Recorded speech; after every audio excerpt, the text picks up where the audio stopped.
Good morning or good afternoon, ladies and gentlemen. I am Do-seok Kim from Innovation Norway in South Korea.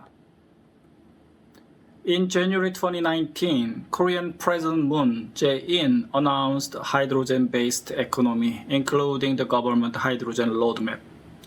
When we refer to the roadmap, especially for ships applications, a small ship powered by PEM system will be commercialized by 2027 for coastal shipping, whereas a large ship powered by SOF system will be developed and demonstrated to apply their system into ocean shipping after 2030.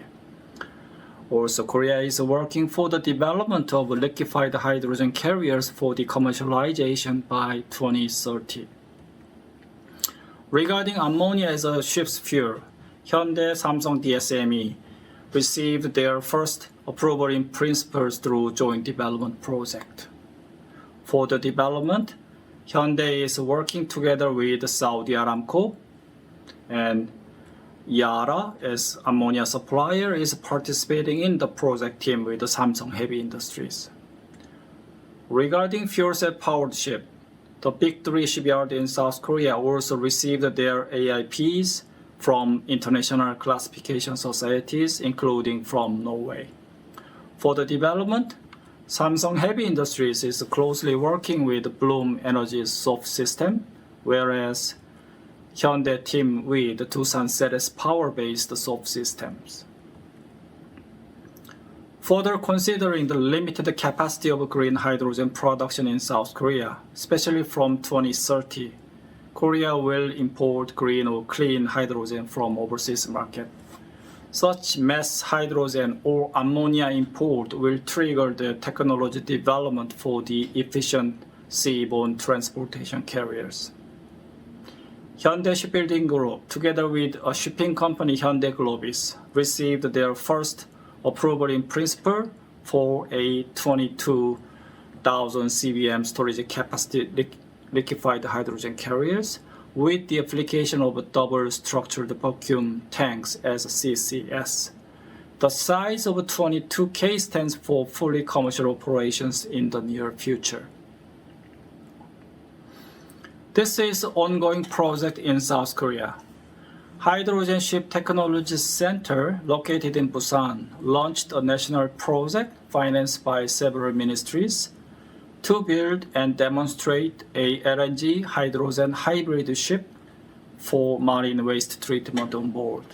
During 5 years, a 2,500 tons of hybrid ship with integrated module on board will be constructed and further demonstrated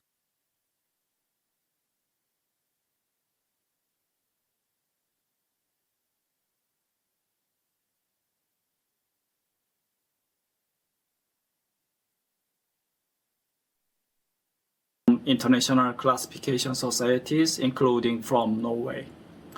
Will trigger the technology development for the efficient seaborne transportation carriers. Hyundai Shipbuilding Group, together with a shipping company Hyundai Globis, received their first approval in principle for a 22,000 CBM storage capacity liquefied hydrogen carriers with the application of double structured vacuum tanks as CCS. The size of 22K stands for fully commercial operations in the near future. This is an ongoing project in South Korea. Hydrogen Ship Technology Center, located in Busan, launched a national project financed by several ministries to build and demonstrate a LNG hydrogen hybrid ship for marine waste treatment on board. During 5 years, a 2,500 tons of hybrid ship with integrated module on board will be constructed and further demonstrated in Korean coastal area. Finally, Hyundai Shipbuilding Group entered into the alliance with Saudi Aramco. Under the deal, a refinery unit of the group, Hyundai Oil Bank, will import LPG from Saudi Aramco to produce blue hydrogen. CO2 captured and stored during the local production in Korea will ship back to Saudi Arabia for enhanced oil recovery process. Hyundai Oil Bank also signed up to take blue ammonia from Aramco. In the middle, shipbuilding unit will build a new ship that can carry both LPG and CO2 powered by ammonia.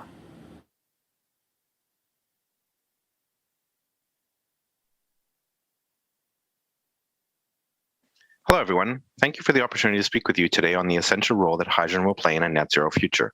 In December, we launched the Hydrogen Strategy for Canada, which is an essential part of Canada's Strength and Climate Plan to exceed our 2030 emissions targets and put us on a path to achieving net zero by 2050.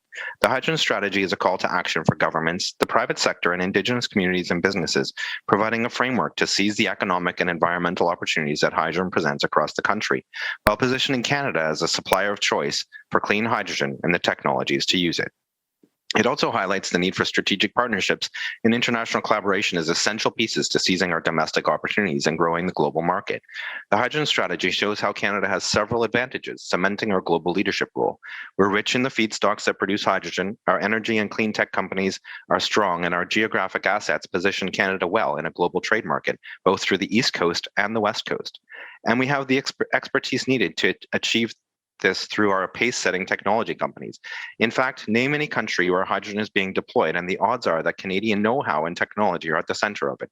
Companies like Ballard, who are partnering to test hydrogen in 6 first-of-kind marine applications around the world, including 2 hydrogen ferry projects in Norway in partnership with Norled and Westcon. The strategy showcases economic and environmental opportunities across the country, stemming from both the production and use of hydrogen, with hydrogen use in ports and marine applications becoming increasingly more viable over the next 10 years as the technology continues to advance. The hydrogen strategy outlines a series of actions that need to be taken to fully seize these opportunities, organized as 32 recommendations across 8 key themes, including strategic partnerships and international collaboration. And Canada's Budget 2021 includes investments to support early actions outlined in the strategy, including a $1.5 billion investment to support clean fuel production, including hydrogen, several tax incentives for clean production and carbon capture utilization and storage, and an $8 billion investment to drive down emissions in industry, which could support some hydrogen projects. As we focus our efforts to seize the opportunities, we know that this can come with significant benefits. By 2050, up to 30% of Canada's energy mix could be met by hydrogen, and that would come with about 190 megatons of CO2 reductions and 350,000 hydrogen sector jobs, about $50 billion in domestic revenue, and more than $50 billion in exports into a global market that's expected to reach about $11.7 trillion in 2050. But the strategy also comes with significant international opportunities, building on more than 2 decades of work with governments around the world to help grow the global hydrogen market. Most recently, in May 2019, we launched the new hydrogen initiative under the Clean Energy Ministerial, which is the cornerstone of global hydrogen deployment. And I'm happy to say that Norway is a key partner in that global effort. In fact, just this week, a new hydrogen use in ports campaign will be launched under this initiative at the Clean Energy Ministerial meeting. The question now becomes, how can Canada continue to work with you and the rest of the world to propel our energy transition going forward? We are investing in our clean hydrogen production capacity and taking early actions to prepare for export. But we know we can't do it alone. We also need to stimulate foreign direct investment to advance progress and set ourselves up so we have the infrastructure to meet growing global demand, including infrastructure in our ports and the marine sector. Hydrogen's time has come. Canada stands ready to work with Norway and the world to harness our combined will, expertise, and financial resources to fully seize the opportunity that hydrogen presents and create a cleaner future together. Thank you.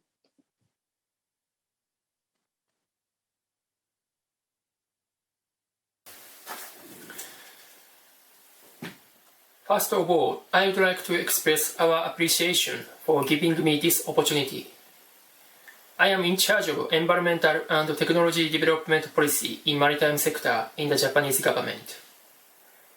Today, I would like to talk about our national hydrogen policy and our efforts towards delivering zero-emission ships. Firstly, I would like to briefly introduce Japan's national hydrogen policy. Probably, Japan is one of front-runner countries to utilize hydrogen energy. As early as 2017, Japan released Basic Hydrogen Strategy, which would be the world's first comprehensive national strategy. In this strategy, it is emphasized to need to take appropriate measures on supply side and also demand side as well. Especially following 3 points are essential. First, it is important to procure hydrogen at reasonable cost by developing underutilized resources and renewable energy. Second, it is also important to establish large-scale hydrogen supply chains, including production and transportation. Third, it is equally important to stimulate and expand the demand of hydrogen to not only motor car fuel, but also power generation and industry sector as well. In realizing those policy goals, key technologies need to be developed. As one example, Japan and Australia cooperate on the project for establishing international hydrogen supply chain. In this project, the first ever liquefied hydrogen carrier named Seesaw Frontier is planned to transport liquefied hydrogen cargo from Australia to Japan in this year. To boost hydrogen supply and demand, there are various technologies to be developed, including water electrolysis system, gasification, CCS, and so on. Through these efforts, Japan aims for supply cost of 30 yen per normal cubic meters in 2030, which is less than 1/3 of the current selling price. We also aim for hydrogen power generation cost lower than current gas-fired power generation cost in 2050. In addition to hydrogen, ammonia is positioned as another decarbonized fuel. Ammonia is expected to be used for power generation and also marine fuel. Next, I'll talk about ships, which are one of the key areas to bring the hydrogen economy into reality. As you may know, the initial IMO strategy on reduction of GHG emissions from ships was adopted in 2018. In the strategy, GHG reduction targets were set out. Furthermore, Japan has set out our national target to achieve carbon neutral by 2050. Japan launched the Shipping Zero Emission Project with close cooperation of relevant industries, academies, and the government. In spring of 2020, Roadmap to Zero Emission from International Shipping was released. Through careful discussions and examination in the project, two major pathways of fuel shift in international shipping are identified, namely LNG to carbon recycled methane and expansion of hydrogen ammonia.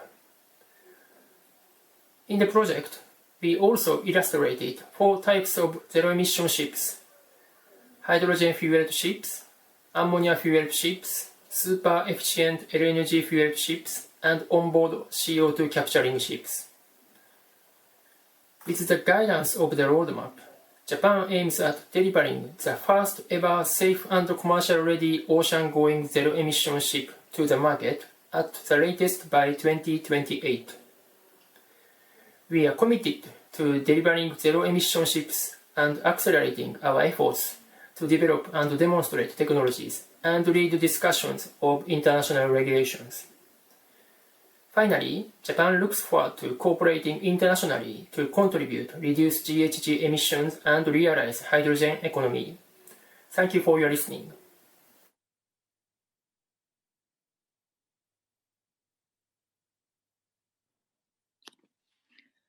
Hi, I'm Yuki Yu, the founder of Energy Iceberg, a research and intelligence company focused on China's clean energy sector. Happy to take part in today's event and share our view on the potentials for international shipping companies in China's hydrogen market. As we all know, China has become one of the most interesting destinations for global hydrogen companies and investors. This growing interest mainly thanks to the fuel cell subsidy and funding policy established on a national level in the past years. The priority, however, at the moment of China's policy effort regarding fuel cell vehicle application is onshore, in urban public transportation, logistics, seaport, and mining sector, etc. Fuel cell in shipping, however, is not yet the key focus.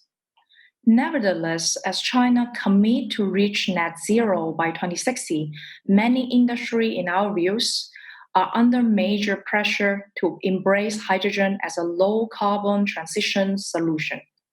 Therefore, we expect that industry policymakers in the next 5 years and towards 2030, which will be China's 14th and 15th five-year plan period, will establish more supporting policy and provide some financial incentive for applying fuel cell in the shipping.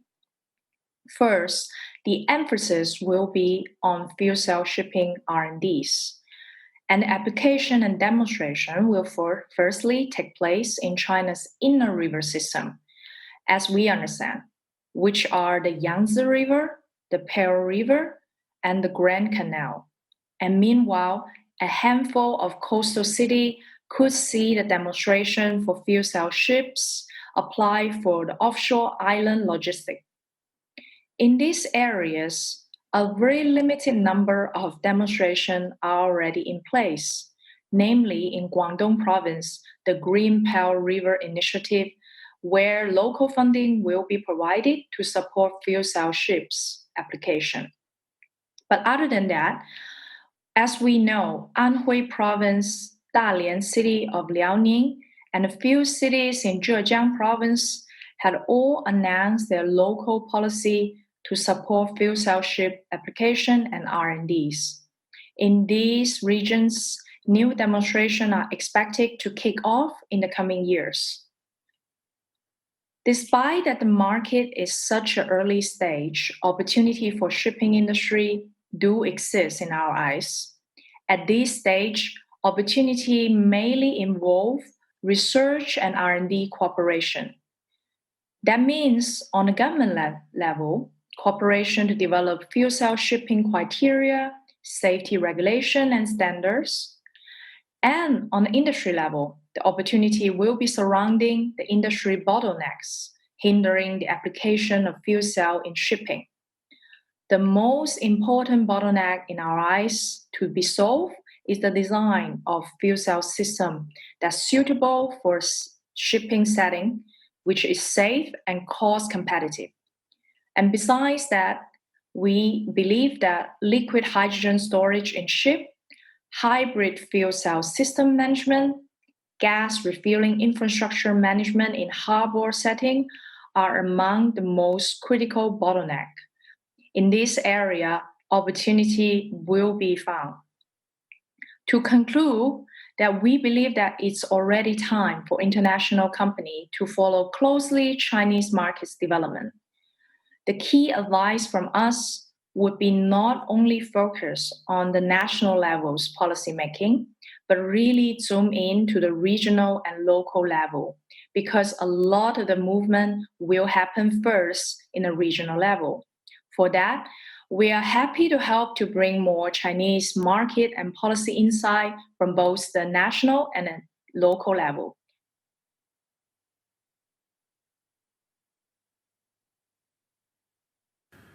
Hi, I'm Lee Kennedy from NERA. I'm here to provide you just a quick snapshot of the Australian hydrogen industry and where we're going to. We're an independent, non-for-profit organisation that's really looking to make connections between Australian SMEs, startups, and the rest of the industry. Our vision is to really have Australia as the leading source of technology, knowledge and solutions for our energy and resources industry.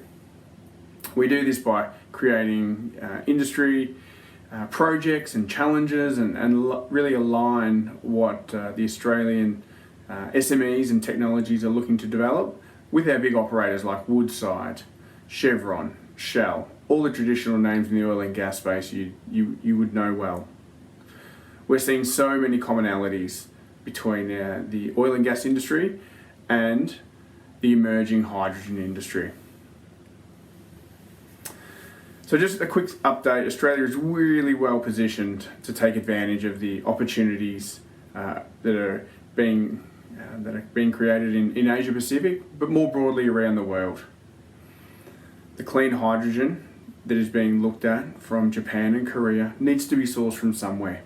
And what better place than Australia, with long trade relationships, natural resources, leveraging existing infrastructure, much like what's happening in Norway and other parts of Europe. But now I just want to touch on the Australian hydrogen strategy really quickly. It was launched in November 2019, just before COVID struck. And really there were 4 objectives, 4 aims of what this strategy wanted to do. We wanted Australia to be one of the top 3 exporters of hydrogen in Asia. We wanted to have a fantastic track record in health and safety. We wanted to be providing jobs in economic areas around Australia. And I'll touch on what NERA is doing in this space shortly. And of course, everyone's looking at certification and making sure that Australia is playing its role in making sure that whatever molecules people buy, there is a track record of understanding this. Now, there are lots of actions, lots of initiatives that sit under these programs and aims to actually get Australia to these points. But in 4 minutes, I certainly can't go through that. So please go to the link and have a look. One of the great things about Australia is that we have states and territories too. And now, each one of those states and territories has their own hydrogen strategy, leveraging their own capabilities, their own unique competitive advantages in Australia and abroad. So from Bell Bay in Tasmania, where it's natural hydro green hydrogen developed from today, through to Karratha, which is a natural mining hub where most of Australia's iron ore is from. There's opportunities everywhere. So each jurisdiction is looking to leverage, but also coordinate with the Australian government. And each one of those states and territories has their own funding programs. So again, please, it's worth reviewing and can certainly give you the information and show you where to go. Australia has set itself a target of creating H2 under 2. What does this mean? This is really how we can create clean hydrogen at $2 at the farm gate. So we're not including transportation and other costs, but it's really just that production factor. Because once we get down to that, clean hydrogen becomes very competitive with a whole lot of other different applications. And it's really the price point that Australia needs to really kickstart the industry. So at NERA, we're looking at opportunities around how you can drive scale, because that's the real issue, and how we can reduce costs. So just quickly, NERA launched, this is what our role is, we launched our technology clusters earlier this year. We now have 15 around Australia. And here's some of the common themes that all 15 are looking to do. As you can see, transport applications is there, and maritime is certainly one of these opportunities that Australian industry are looking to capture. Here's just a quick map of where our clusters are, and as you can see, they align to where our opportunities for export hubs are as well. And I do have to give some opportunities in the maritime space, and these are really just 3 quick ones around the export vessel that's from KHI that's travelling to Australia right now, that's looking to export clean molecules from Victoria up to Kobe. We also have a company, H2X in Australia, that's looking to manufacture hydrogen-fueled ferry vessels for Australia. And the third and one that's most important to Australia would be our R&D, technology and skills. We have some fantastic institutions in academia that are looking to leverage their existing capabilities from oil and gas, ocean farming, a whole range of skill sets that are very applicable to the hydrogen industry. And please, my call to action for everyone on this call is visit High Resources. This gives you a great snapshot of all the projects happening in Australia, plus fantastic references and summaries to states and territories, Australian governments, strategies and understanding what's there and how you can become involved. So please head over to High Resource, have a look, and I look forward to engaging with you further. Cheers.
Tough enough to be on a spacecraft.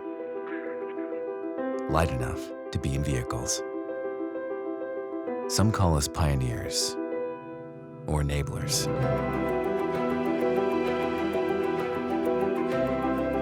Our composites technology is at the heart of what we do. And we do it with passion. Because we believe that clean air is a right, not a privilege. The maritime industry is facing new challenges. The time to act is now. Hydrogen from renewable energy, combined with our fuel cells, will support you decarbonizing your vessels without compromising the performance. Our marine fuel cell system is developed to meet the highest marine safety standards. And most importantly, we can provide you with megawatt fuel cell solutions today.